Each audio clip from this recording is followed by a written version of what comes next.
a few weeks ago, the narrative was that the offer for Tyler Dibling was more than fair and that Southampton had this ridiculous valuation for him.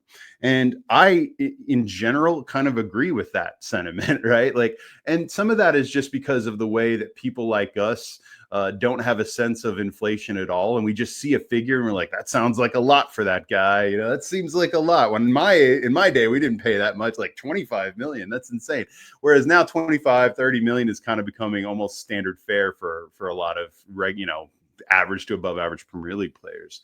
Well, fast forward now to a few weeks later, and you see Ouattara go off the board. You see Amari Hutchinson go off the board. Like, you see all of these other options go off the board for way more money than you expected them to fetch.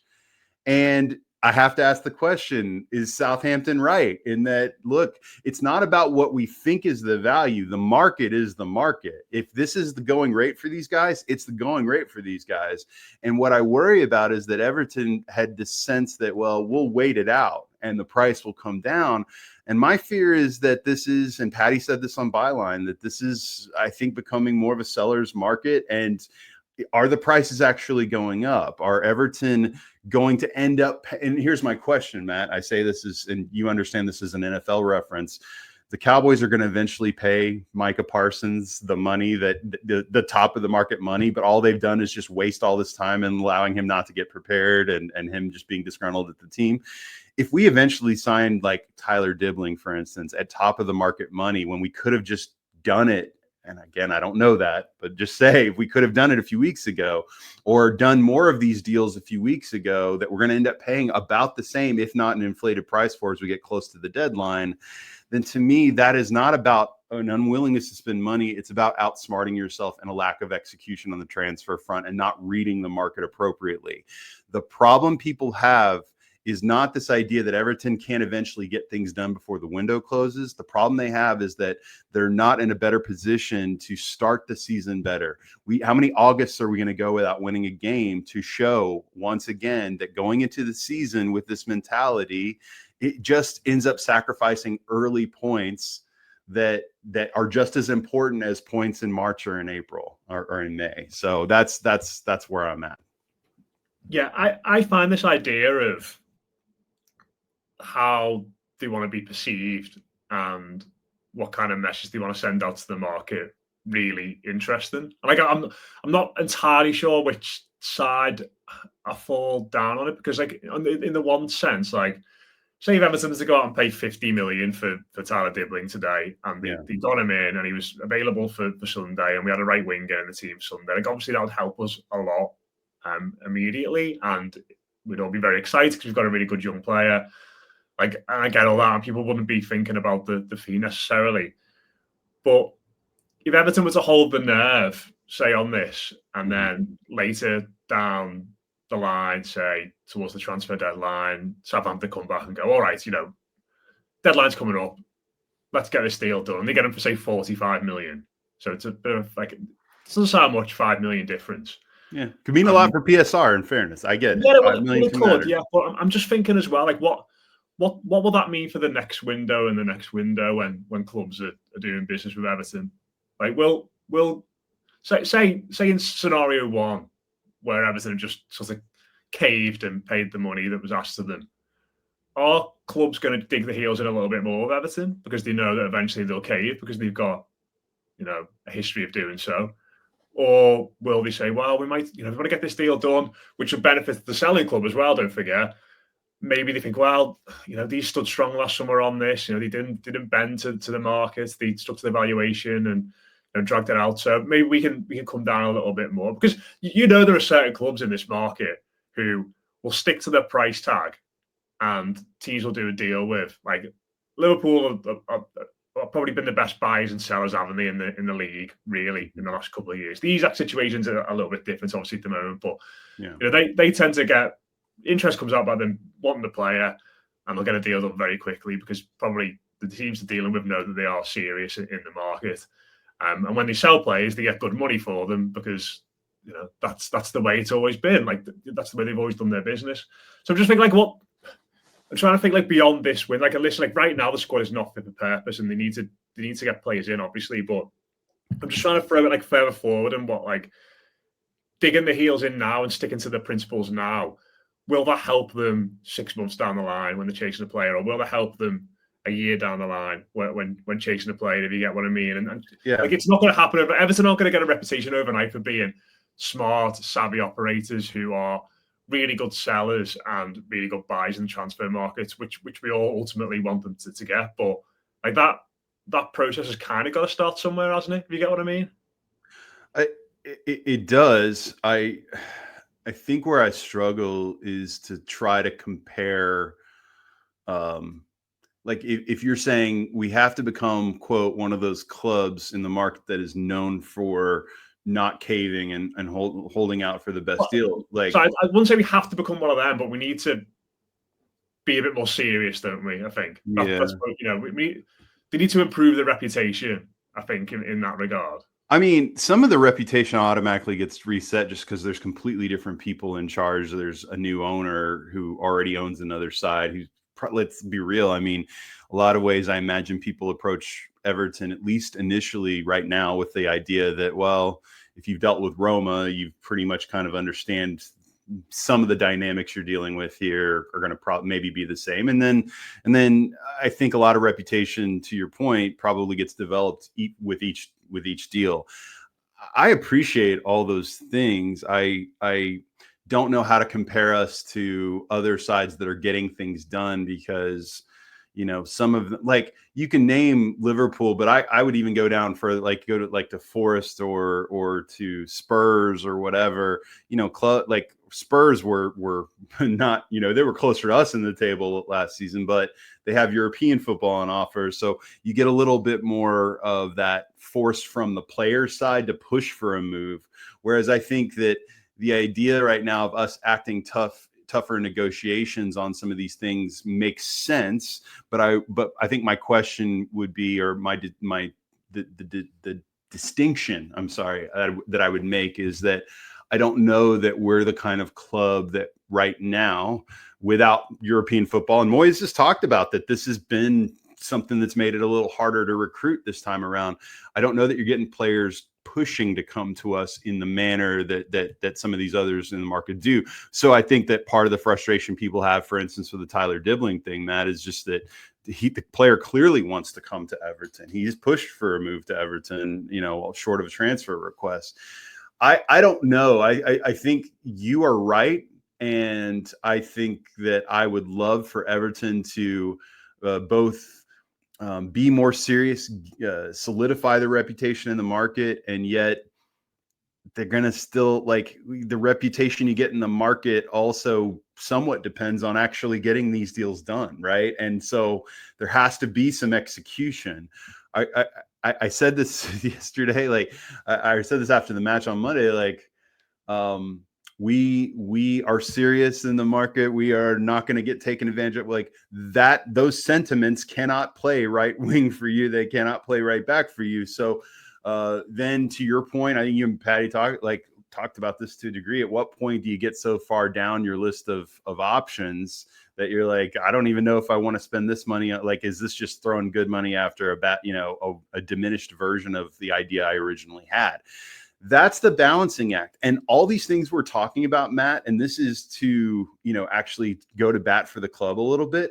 I understand this is a tightrope. This is, you are having to both you both have money. You have to show your fans you're willing to spend it, but you also can't overspend because you don't want to look like to the rest of the market that, hey, in this precedent-setting summer of yours as new owners of Everton, that you're going to establish a reputation for caving, like all this. And we don't have Europe to offer, and we have a new stadium, and we want to be competitive, but we don't expect to necessarily get to Europe this year, but we do expect to be better than 14th. Like, there's a lot there, Matt.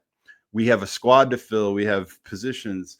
So these are complex issues, and I acknowledge they're complex, but the issues have been known and were known before the owners even took hold of this thing. They have known when the season has started for a long time. They've known all these things. And their job as smart people who are highly compensated to do this is to figure out what they have to work with and say, all right, we don't have football. We don't have European football, but we have a new stadium. We have Premier League minutes on offer, which is in and of itself a huge part of the value proposition to young players. We have all of these, we have money. And Everton have to find the balance of saying what we don't have in X, we do have in Y. What we don't have in European football, we have in opportunity. We have in maybe a better weekly salary than some of these clubs will pay you, etc. Everton have to figure out that balance and get shit done. And that is ultimately what everyone's going to judge it on. And it's nice to have a great reputation of not being, easy to run over. But if you're not easy to run over, but you're also not getting deals done, you just get a reputation as being ineffective. No, I think that's fair. But I also think you touched upon something there in regards to where we are in the sort of Premier League food chain. And let's not forget, I think there are 9 clubs in Europe this year. Yeah. It's like the whole top half, except for, is in Europe. It's going to be, you mentioned Spurs there, obviously. Even teams like Palace who are being in competition with the players, Forest, Villa. Is Bournemouth in Europe? I've already. No, they didn't get in it. No. They didn't get in. It only feels like everyone else is, but us. But there are a lot of clubs there, and I suppose, like I said, they've spent a lot. They've brought in some players. They've filled some key positions. Yeah, and I get the frustration, but I also imagine there are going to be some deals. So let obviously the right wing situation is the one everyone's talking about at the moment, and Dibling has obviously been. They made 3 bids for him, haven't they? And they've all been knocked back to this point. And the other names that he've been linked with in terms of wide players are Fatawu at Leicester and Fofana a couple of weeks ago as well. He was linked. And Fofana's but he's a left-sided player who's right-footed. Yeah, I think I'm going to stick him in this bracket though, like this, because I think if they go and get him, they're not. I don't think they're going to spend big money on another winger, are they? Yeah. Fair. But I think when we spoke about him, like we all sort of read about him and we looked at the numbers and what like people who knew about him had to say, and it was like, wow, this lad is a serious talent. Like as much as we think Dibling's could be good and Fatawu's a really good player, I think Fofana feels like he's on a tier above them too. I don't know if you'd agree with that. You're nodding your head. I mean. I think he's more of a known, if that makes sense, compared to Dibling is a mystery box that everyone seems to agree is full of like huge high upside, high ceiling potential. And I think part of the reason that people are sort of okay with the idea of maybe paying a little more is because with an English player like that, in all likelihood, even if he's just average at Everton, you're going to at least get your money back for a player like that at age 21. But yes, I do agree that Fofana right now is definitely a tier above. So I'm just thinking again, this is no insider knowledge. The Finch Farm mole hasn't been on to me or anything like that. But I'm just thinking then. So and why they've not just sorted this right wing position out. If he's not properly closed the door on a move to Everton, because obviously Bayern Munich will link to them and they've gone and signed Luis Diaz. Liverpool have been tentatively linked to them. They've gone and they might be getting that in the next few days. Chelsea have been linked to them, but they've signed a million other wingers that are going to, I think, sign Xavi Simons as taking over. Just throwing everyone on the pile at Chelsea, man. All those clubs seemingly are tied up with other deals, and the door's not been fully closed on maybe a move to Everton yet. Would it not make sense to just do kind of what they're doing and just hang fire a bit? Because say if Everton went now and said, Southampton will give you 50 million for Tyler Dibling, and then you get that deal done, it becomes apparent maybe a little bit further down the line that Fofana might have been up for moving to Everton, and he might have cost a bit less, and he might have rated him a bit higher, and you think, as much as you're happy with Dibling. And I suppose that the thing with Dibling as well is at the moment, obviously this can change very quickly, and it sort of sends the links to Palace the other day. I imagine Everton will be relatively comfortable with the fact that at the moment they feel like the only suitors for him, and they probably know there's a number they can go to where they can get this done very quickly. So again, this is all total speculation. Why this might be dragging on. They still got a hope of getting something like Fofana, or maybe even, I don't know, there might be another targets out there who they really like as well. And they're just waiting to see how the dominoes fall with them. Mm-hmm. Maybe they think, right, we might not have him for the Leeds game, it might not have him into the Brighton game, but it could be a risk worth taking to get a better target or a target we think is better through the door. And if we did go and get Tyler Dibling on transfer deadline day, he's not necessarily a sign and thinking about, right, he's going to improve the here and now. He's a player they're thinking about for the long term. And I don't know, maybe there's just a bit of that in the head where they think, you know, they're relatively comfortable with the situation with Dibling. They've got a number in mind that they know would likely get it over the line. And they're just waiting to see how the dominoes fall on some other players. Because as you've said, you know, to go back to what I said at the start, we are at the mercy of other teams who've got European football and have got potentially more money to offer these sorts of targets as well. So I think at times, whilst it's frustrating, there might be something like a bit bigger at play here, and they might be playing a bit of a waiting game with a few of these players. Yeah, I think that the view that you have just articulated here, I think some might call a charitable view of what's going on, but I don't think you're. Oh, it is, yeah. I mean, I'm just trying to. But I don't think you're. Why they've not just got it boxed off when it's such an obvious need for us. Yeah, I look, I've got my issues that I think are valid with the timeliness of all these things, and I suppose as long as the transfer window and the start of the season are not aligned, you're going to have some of these competing forces, right? No, but I think there's something to that, and let's explore that, because I don't think you're off base, Matt.